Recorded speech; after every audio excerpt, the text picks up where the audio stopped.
प्रदेश की खेल एवं युवा कल्याण मंत्री रेखा आर्य ने देहरादून में जिला स्तरीय खेल महाकुंभ 2023 का विधिवत शुभारंभ किया। इस दौरान बच्चों ने विभिन्न सांस्कृतिक प्रस्तुतियां दी। वहीं जिला स्तरीय खेल महाकुंभ में खिलाड़ियों ने विभिन्न खेलों में शानदार प्रदर्शन किया। खेल मंत्री ने सभी विजेता खिलाड़ियों को प्रशस्ति पत्र, मेडल और नगद पुरस्कार से सम्मानित किया और उन्हें भविष्य के लिए शुभकामनाएं दी।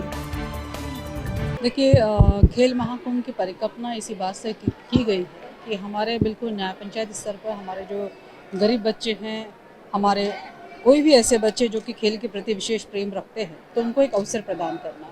और यह अवसर प्रदान करते करते वे बच्चे न्याय पंचायत से ब्लॉक स्तर पर आते हैं और ब्लॉक स्तर से फिर जिले स्तर पर आते हैं। आज जनपद देहरादून में जिले स्तरीय जो है खेल महाकुंभ का आयोजन हो रहा है और ये बच्चे न्याय पंचायत, ब्लॉक और जिले तक में ये बच्चे पहुँचे हैं।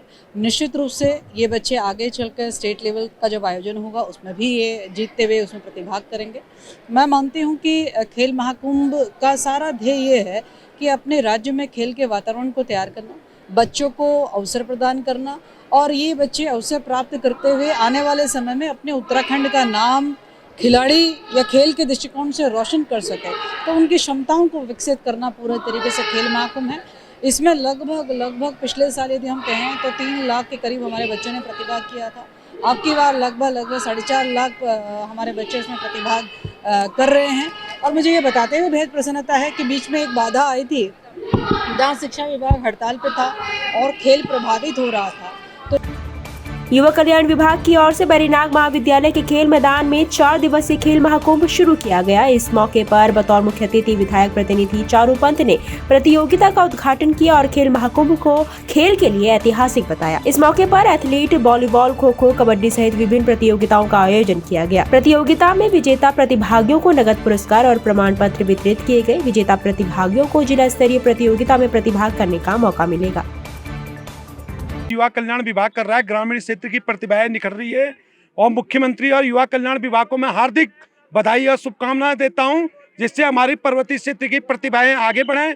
यहाँ ब्लॉक स्तरीय, जिला स्तरीय, प्रदेश स्तरीय खेल प्रतियोगिता में निकल रहे हैं। युवा कल्याण विभाग, उत्तराखंड सरकार को हार्दिक शुभकामनाएं, बधाई है। हमारा विकास खंड स्तरीय 3 दिवसीय खेल महाकुंभ का उद्घाटन आज हो चुका है। 7 तारीख को अंडर 14, 8 को हमारी अंडर 17 और 9 को अंडर 19 की बालक बालिकाओं की खेलकूद प्रतियोगिता है।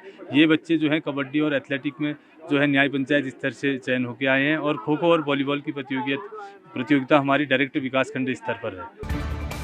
हरिद्वार के मेला अस्पताल में प्रदेश का पहला ट्रांसजेंडर क्लिनिक शुरू किया गया है। यहाँ सप्ताह में 1 दिन ओपीडी में डॉक्टर ट्रांसजेंडर की समस्याओं को सुनते हैं और उन्हें दवा देते हैं। पिछले कई दिनों से ट्रांसजेंडर वर्ग से जुड़े लोगों की मांग चल रही थी, जिसके बाद ट्रांसजेंडर ओपीडी की शुरुआत हरिद्वार के मेला अस्पताल में की गई है। हालांकि शुरुआत में ज्यादा ट्रांसजेंडर मरीज इलाज के लिए नहीं पहुँच रहे हैं, लेकिन स्वास्थ्य विभाग के अधिकारियों को उम्मीद है कि जैसे जैसे मरीजों को इस सुविधा के बारे में जानकारी मिलेगी, वे इलाज के लिए पहुँचने लगेंगे। तो बुधवार का दिन वहाँ हमने रखा है 12 से 2 का। सेक्रेटरी डॉक्टर राजीव रंजन है, उनके उसमें रखा गया है। स्लॉट टाइम इसलिए कर दिया था कि उनके जो नॉर्मल पेशेंट्स हैं सेक्रेटरी के, वो भी डिस्टर्ब ना हो, उन्हें भी किस तरह की दिक्कत ना हो और ये जो ट्रांसजेंडर ग्रुप से जो आए ये भी अपने टाइम में स्लॉट में आ सकें। तो ऐसे बहुत ज़्यादा टर्न अप नहीं हुए हैं, क्योंकि अब या तो मैंने इनसे जिला प्रोबेशनर अधिकारी से भी बात करी थी इस बारे में कि मैक्सिमम जिससे लोगों को जानकारी हो जाए, कुछ आपके माध्यम से भी हो जाएगी कि बुधवार को 12 से 2 या 2 से ज़्यादा भी जब तक अगर भीड़ होती है तो उस हिसाब से सब पेशेंट्स को, ट्रांसजेंडर के पेशेंट के लिए अलग से क्लिनिक हमने मेला अस्पताल में स्टार्ट कर दिया।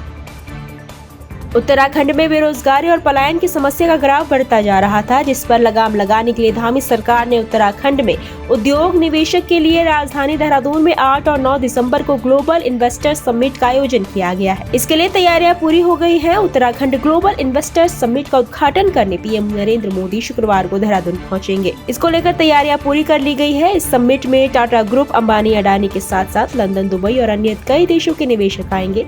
धामी सरकार इस आंकड़े को बढ़ाने में जुटी हुई है। सरकार की कोशिश निवेशकों को लाकर प्रदेश में औद्योगिक इकाइयों के विस्तार की है।